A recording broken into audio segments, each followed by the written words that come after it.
In a Virginia courthouse in the 1750s, a clerk asked a settler his name. The man answered in German. The clerk wrote down what his ear could hold. And in that one stroke, a family that had farmed the Rhineland for 300 years became something else, spelled a new way, said a new way, and within 2 generations, unable to name what it had been. That happened tens of thousands of times. Everyone knows the Scots-Irish came down the Great Wagon Road into these mountains, and they did, but they were not alone on that road. Beside them came German farmers, shepherds, and millers, pouring out of Pennsylvania from the 1730s into the Valley of Virginia, the Carolina foothills, and beyond. Their blood stayed. Their names did not survive the trip. Clerks flattened them, neighbors translated them, and 2 world wars against Germany finished the job, burying whatever the ink had left behind. Today, those names sound like they were born in these mountains. Some are on your family tree right now. Here are 10 of them. Count how many you recognize, because the last 4 include a president, a general, and the man who opened the valley itself. Snyder sounds like it was made in America. It has the clipped, flat feel of a name off a mailbox in a mountain town. Nothing foreign about it, and that is exactly the point. The original was Schneider, and Schneider means tailor. It comes from schneiden, to cut, and named the man who cut cloth for a living. In a German village, the tailor owned his tools and his trade, and in most towns, he answered to a guild. Schneider became one of the most common surnames in Germany, because every village needed one. Then those families crossed the ocean, landed in Philadelphia, and turned south down the wagon road, and the sound came apart in English mouths. The German shish is a soft shish. The EI is a long E. Say Schneider correctly and an English-speaking clerk hears something close to Schneider and writes it the only way he can spell it. Snyder, sometimes Snyder. Other branches, by tradition, went further and translated the name outright, so that a family of Schneiders became a family of tailors, sitting in the census rolls beside English neighbors with no mark on them at all. One caution: Snyder can also come from the Dutch Snyder, which means the same thing. That is why Snyder is such a quiet name. There is no strange spelling left to raise a question. No accent survived it. The German did not go anywhere. It just got written down by a man who had never seen it on paper. If your Snyders came south out of Pennsylvania into the valley, or on into the Carolina foothills, look 1 generation back across the water. The name may have been Schneider, and your clan may have cut cloth in a Rhineland village long before it saw a mountain ridge. Bowman looks like one of the most English names on earth. It puts a longbowman at Agincourt in your head, an archer in Lincoln Green, a man with a yew bow. And for some families, that is exactly the story. For a great many Appalachian Bowmans, it is not. The German name was Bowman. Baum means tree. A bowman was a man of the land, a farmer, and in some regions, a builder, the man who raised the barns and the houses. It was a name of soil and timber, not a name of war. Then the sound crossed into English. Baumann, off a German tongue, lands close to Baumann. The double vowel slid over, the ending softened, and a clerk wrote Baumann. The spelling barely had to move, but the meaning changed underneath it. A name that meant farmer in a Rhineland dialect now read as archer in English, and nobody corrected the record because nobody knew there was a record to correct. This is the kind of name that fools the family itself. There is no odd spelling to trip over, no accent left to explain away. A bowman can spend a whole life assuming a line of English archers behind him, when the men in question were German farmers who came for cheap land and the freedom to worship as they pleased. And they came in numbers. One of them was born Hans-Jörg Baumann at Eppingen in 1699. He settled deep in the Shenandoah Valley, on Cedar Creek near Strasbourg, where the family raised a stone house that still carries their name. He married a daughter of the German who opened the valley and bought his 1,000 acres from the man himself. You will meet him later on this list.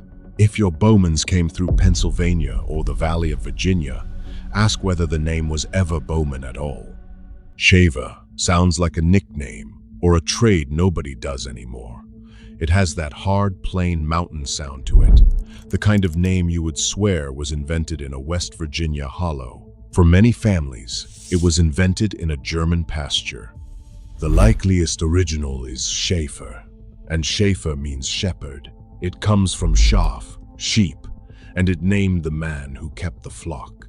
In the German countryside, the shepherd was a fixture of village life, a man trusted with the wealth of the community walking around on 4 legs. Schaefer became one of the most common surnames in Germany for the simplest possible reason. Every village had sheep. Then the name met English, and the umlaut had nowhere to go. That A is a sound English does not carry, somewhere between the A in care and the E in bed. An English ear grabbed the nearest thing it had. The soft SH went hard. The umlaut flattened out. Schaefer became shaver, sometimes Schaefer, sometimes Schaefer, depending on which clerk was holding the pen that day. The dictionaries note 2 other roads into the same name, a Dutch one and a Slovenian one, but the German shepherd is the common one, and those families went deep into the roughest country on the frontier. They pushed past the valley settlements, into the high mountains of what is now West Virginia, up along the headwaters where the land was too steep for anything but grazing. The name is still on the map, Shaver's Fork of the Cheat River, Shaver's Mountain running above it. Both were named for a Shaver family who settled that country, and whatever German was in the name is long gone out of it. If your Shavers came out of the West Virginia highlands, the name in your mouth likely meant shepherd, and your clan once counted its wealth in wool. Wagoner sounds like a job somebody made up on the American frontier. The man who drove the wagon. It is so plainly English, so plainly practical, that it never occurs to anyone to look behind it. The name was Wagner, and Wagner does not mean the man who drove the wagon. It means the man who built it. A Wagner was a wagon maker, a wheelwright, one of the highest skilled trades in a German village. He shaped the hubs, set the spokes, bent, and fitted the iron tires. A farmer could not move his grain to market without him, and it took years to learn. Then the sound crossed the water and came apart twice over. In German, the W is a V. Say Wagner properly, and it lands close to Va-ha-ha-ner. English-speaking clerks heard the hard W instead, and then did what English does to a name that looks unfinished. They stretched it. Wagner became Wagoner, then Wagoner, doubled up and anglicized until the German was invisible. Here is the part that ought to stop you. These families came south into the mountains down the Great Wagon Road, the greatest migration route in colonial America. It ran from Philadelphia down through the Valley of Virginia and on into the Carolina backcountry. And the wagons that carried those settlers, the broad Conestoga with its curved bed and canvas top, were built by Pennsylvania German and Swiss craftsmen in the Conestoga Valley of Lancaster County. Wagon makers named for making wagons, riding wagons of their own design down the road the wagons gave their name to. If your wagoners came out of the Valley of Virginia, the Yadkin country, or East Tennessee, the name was almost certainly Wagner, and your clan built the thing that carried Appalachia west. Kaufman is a name you find all over the Valley of Virginia, and it sounds like nothing at all. 2 flat English syllables. It could be a name from Yorkshire. It could be a name from anywhere. It came from Kaufman, and Kaufman means merchant. It comes from Kaufman, to buy. A Kaufman was a trader, a dealer, the man who moved goods and set prices. Not a farmer, not a craftsman. A man of business, and often a man of some means. The change here was gentle. Kaufman needed almost nothing done to it. The hard German K was written as a C, the double F collapsed, the ending softened, and an English clerk had Kaufman. Some branches went to Kaufman, some to Kaufman, some to Kaufman still, all out of the same families in the same counties, which is exactly how you can tell the change happened at the courthouse and not at home. But the reason these families came matters more than the spelling. Many Kaufmans were Mennonites out of Switzerland and the Palatinate, people from the Anabaptist traditions who had been fined, imprisoned, and driven out for refusing infant baptism and refusing to bear arms. In 1717, their elders chose Lancaster County, Pennsylvania, as a place of mass settlement. Pennsylvania offered them land, and something rarer, it offered them the right to say no.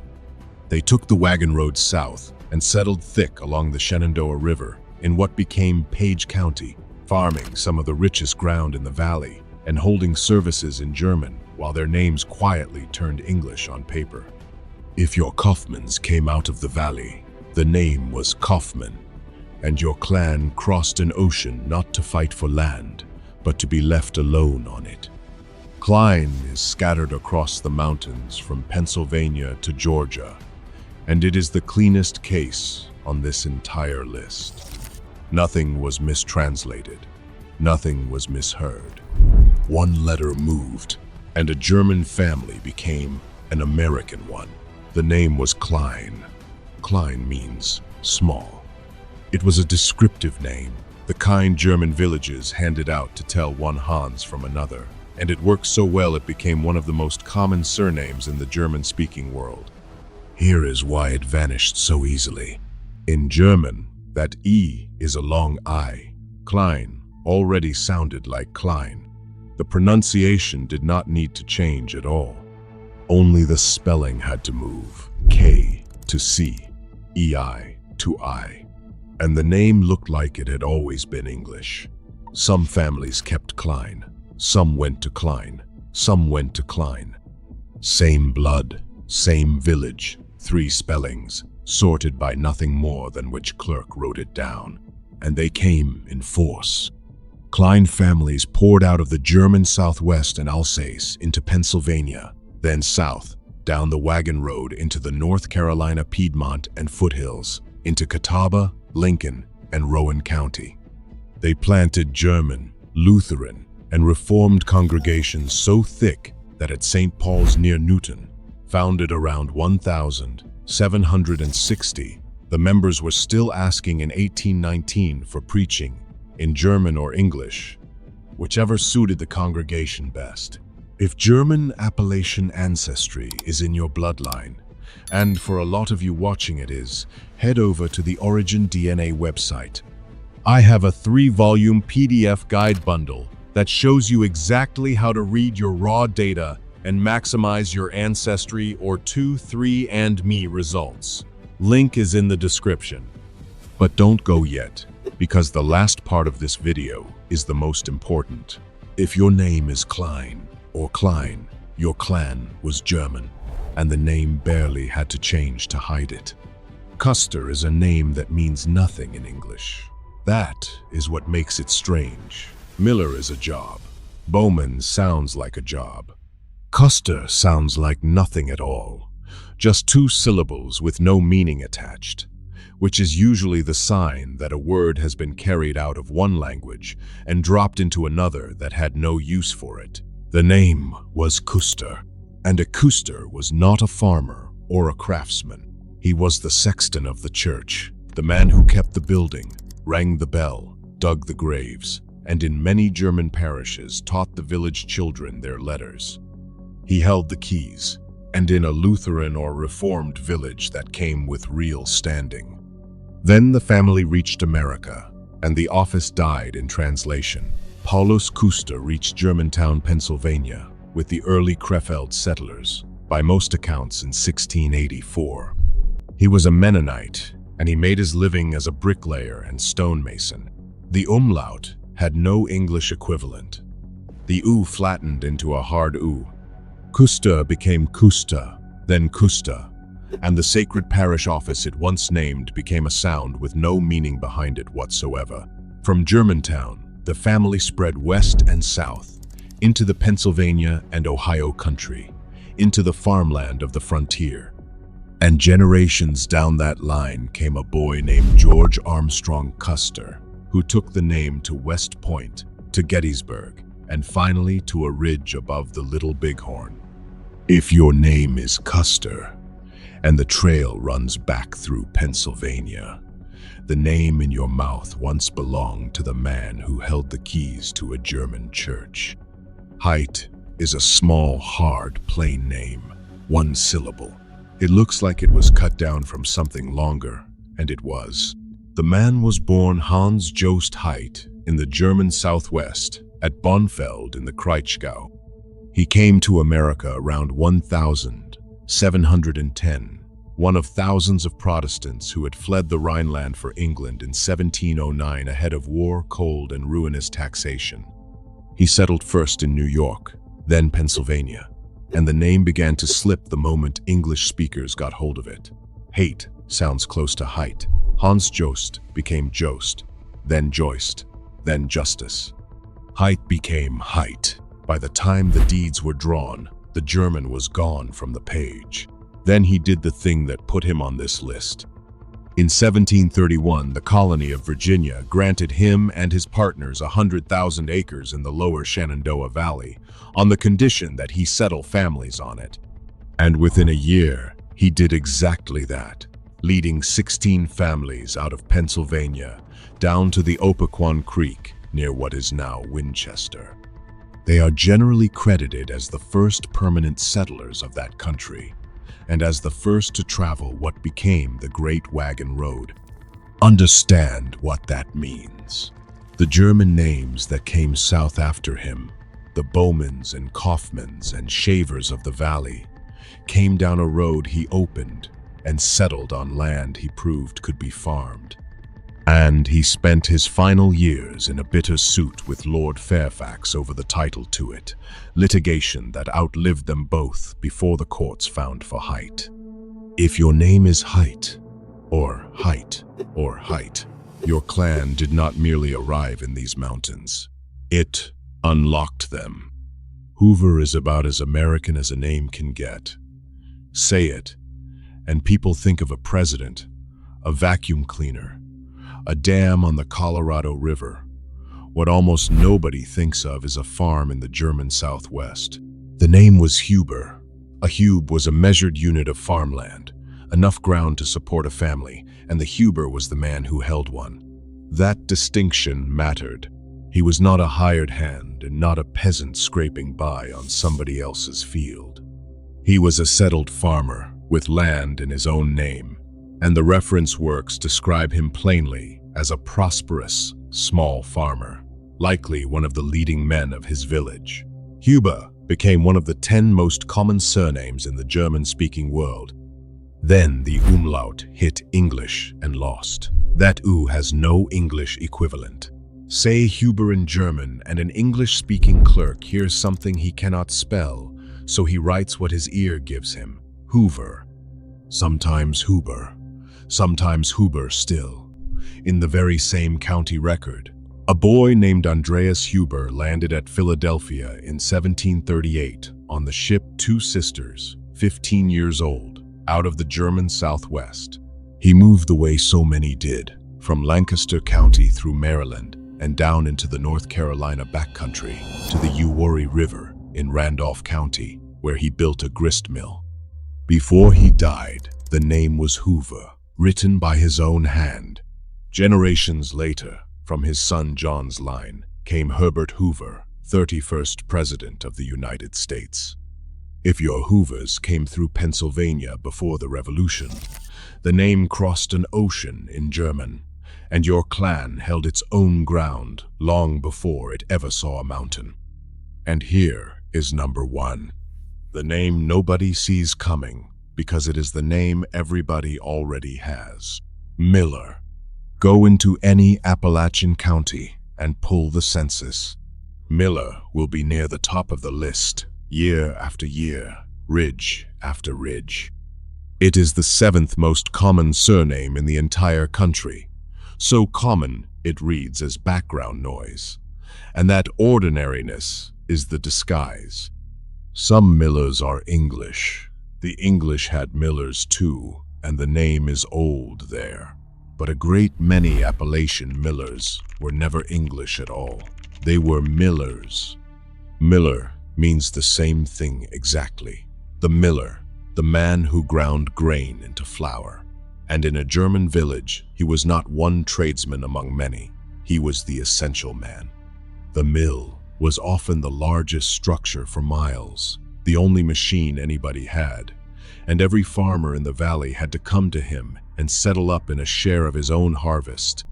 That gave the miller money, leverage, and a reputation for taking a heavier cut than he admitted to. Müller became the single most common surname in all of Germany, and the translation was perfect. No awkward spelling, no accent to explain. The U flattened. The word already existed in English with the identical meaning, and Müller simply put on English clothes and walked into the American record looking native-born. The dictionaries put it bluntly. In North America, Miller absorbed Müller. 2 wars later, any family still spelling it the German way had good reason to stop. The largest German fingerprint in Appalachia is not an odd name on a headstone. It is the most common name in the county. If your people are Millers, ask which language the name was in when it crossed. So, how many did you count? One name on its own means little, but look at yours again. If it is a trade, Miller, Snyder, Wagoner, Schaefer, Kaufman. If it is a sound that flattened out where an umlaut used to be. If your people came through Pennsylvania first, then down into the Valley of Virginia, the Carolina foothills, or East Tennessee. If there was ever a story half remembered that the family used to be something else, spelled some other way, before the wars, then the German may still be there, one translation underneath the surface. The records are open tonight. Family search will take you back generation by generation. County deed books and land grants will show you the name before it settled into its English spelling, often more than one way in the same volume. And the German parish registers will match an American name to the village it left. That is exactly how the Kuster and Hoover lines were found. Tell me your name in the comments. Tell me the German you think is hiding underneath it. And tell me which mountain county your people settled. Subscribe and share this with your family. The German never left these mountains. It just got spelled the way an English ear heard it. Thanks for watching this video. Before you go, your raw DNA data has hidden stories waiting to be unlocked. Tap the link in the description to download your ebook copy and find out what they are.